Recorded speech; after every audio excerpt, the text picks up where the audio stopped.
L'info du Grand Lille en continu. Vincent Vieillard. Il est 18h et vous êtes bien sur Grand Lille TV. Merci à toutes et à tous de nous avoir rejoints pour l'actualité en continu de la métropole lilloise. Et on commence bien sûr avec vos conditions météo.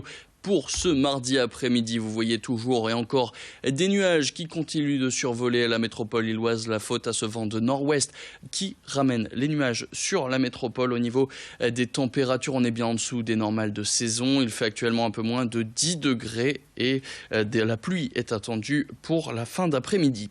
Vos conditions de circulation maintenant, vous voyez les ralentissements qui se font sentir tout d'abord sur l'est et le sud de la métropole lilloise avec la 1 qui semble congestionnée dans les deux sens, que vous alliez en direction de Paris ou que vous rentriez en direction de Lille. La faute à cet accident tout à l'heure sur le sud du périphérique lillois en direction de la 25 qui a fait se congestionner peut-être l'est et la nationale 356 ou encore la 27 au niveau du croisement avec le boulevard du Broc qui n'est d'ailleurs pas épargné en direction du sud.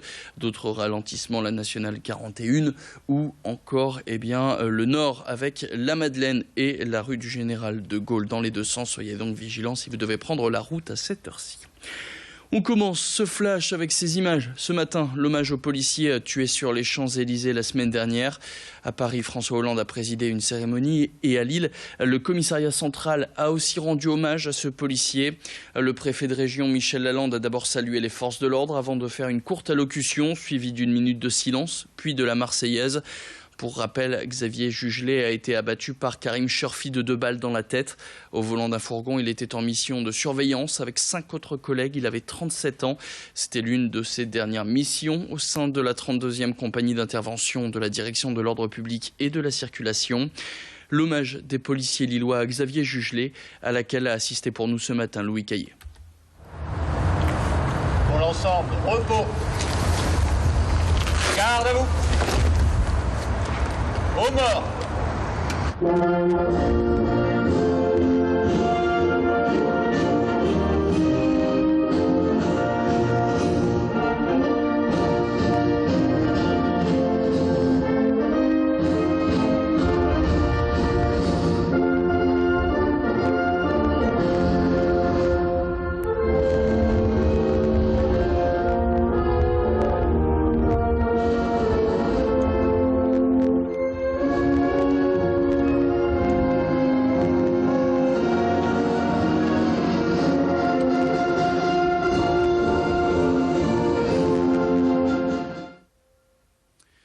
Sans transition, dans 3 semaines exactement, la maternité de Beaumont ouvrira ses portes à Roubaix. Fini la maternité Paul Gelé.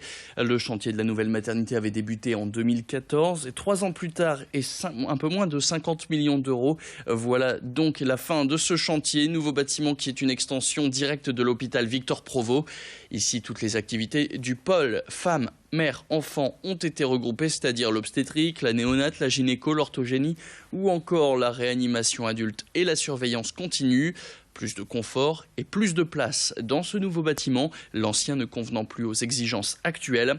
Du renouveau et de la modernité, ce que le personnel attendait de nouveaux services, expliqué au micro de Louis Caillé. Ce projet de nouvelle maternité, ça donne aussi des envies de renouveau, de modernisation, un peu de la préparation à la naissance par le yoga. Ça, les sages-femmes y tenaient beaucoup. On a 20 sages-femmes qui sont formées en acupuncture et donc là aussi on va pouvoir déployer un peu. Aussi on propose maintenant des consultations d'hypnose.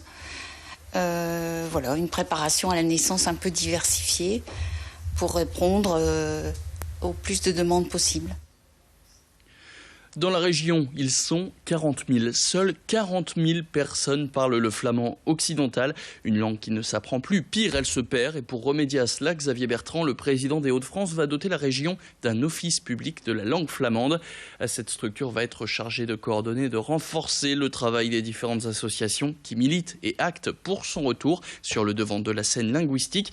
Car pour l'instant, aucun organisme public ne s'occupe de cette langue dans la région. Seules des associations se chargent de pérenniser cette langue, à l'image par exemple de l'Institut de la langue régionale flamande, présidé par Jean-Paul Couchet. Créée en 2004 et basée à Stanford, l'association propose des cours de flamand. Une dizaine à sa création il y a plus de 10 ans, contre une trentaine aujourd'hui. L'association va donc bénéficier de l'aide de l'Office public qui va se créer. Écoutez Jean-Paul Couchet au micro de Xavier Silly. Les missions, elles seront sur la promotion de l'enseignement, de l'apprentissage de la langue, de son développement culturel, de la signalétique. Je ne vais pas tout dire là aujourd'hui parce que ça n'est pas encore déterminé, puisqu'on est en phase d'étude avec la région du contenu, mais il y a également des travaux sur la recherche par rapport à la langue flamande. Vous savez, nos archives départementales à Lille contiennent des milliers et des milliers d'actes, d'ouvrages, de textes en langue flamande que les gens aujourd'hui, les chercheurs, les jeunes étudiants ne sont pas en capacité d'étudier puisqu'ils ne comprennent pas ce qui est écrit dans cette langue, ce qui est quand même un peu dommage. Et puis depuis hier et jusqu'à la fin de la semaine, la start-up Fitizy organise une campagne de scan de pieds en 3D avec une machine unique en France. Ça se passe dans un petit salon de Ratechnologie qui est réservé pour cette campagne. Et une campagne qui est surtout une petite révolution dans le monde du prêt-à-porter, puisqu'avec ce scan, il analyse la forme de vos pieds, mais aussi les points d'impact que vous avez avec vos chaussures quand vous marchez. Et puis quand vous combinez avec la forme des chevilles, eh bien vous obtenez l'indication optimale pour acheter les meilleures chaussures pour vos pieds. Alors ça se passe de 8h à 18h, c'est gratuit. Et les 20 premiers inscrits ont même l'occasion de se faire offrir une paire de chaussures. Cet engin a une marge d'erreur de 2%. Bref, un outil idéal pour les consommateurs comme pour les vendeurs, qui a demandé pas mal de recherche à ces développeurs qui vendent aujourd'hui leurs produits à Louis Caillé. C'est 3 ans de recherche et d'innovation pour essayer vraiment de collecter de la donnée sur les mensurations et faire vraiment cette analyse, de pouvoir ensuite recommander la bonne taille par rapport à la morphologie d'une personne. Aujourd'hui, Fitizy est capable, à partir de quelques informations simples, donc la taille, la stature, le poids et le sexe de la personne et son âge, de dessiner en fait tout son corps. Et donc grâce à ça, de faire le matching entre ces informations et les informations de la marque, donc ces produits, pour pouvoir ensuite recommander la bonne taille.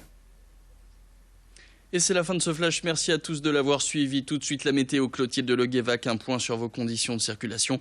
Quant à nous, on se retrouve dans quelques minutes, 18h15. Très bon début de soirée à tous sur Grand Lille TV.